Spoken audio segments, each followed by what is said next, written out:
इतना ना घबराइल जाला।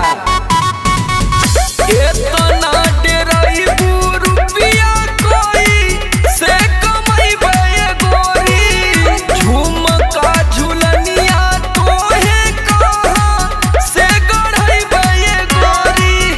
कहवनो सवत कह दिहा कोई हो जनवा हो रवा हो, काजरवा को दी राजा जी लगे ना नजरवा हो, काजरवा को दी राजा जी लगे ना नजरवा हो, काजरवा को दी राजा जी।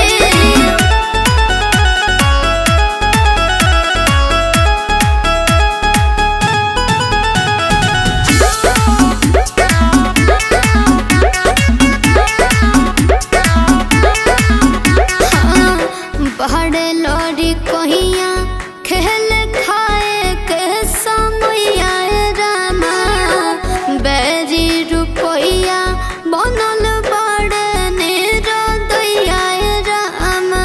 अब लगत है कि हमहू के रोवाई के मनबू।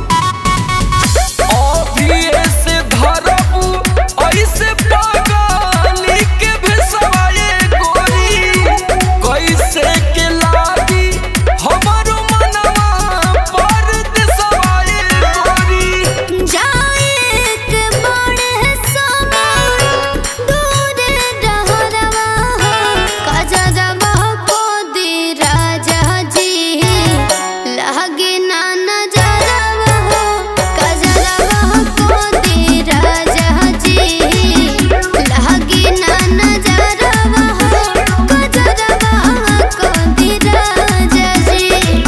अरे आलोक भैया 10 साल से वही कमाते हुए ना, हम ही के कुल सुगा बना लेती।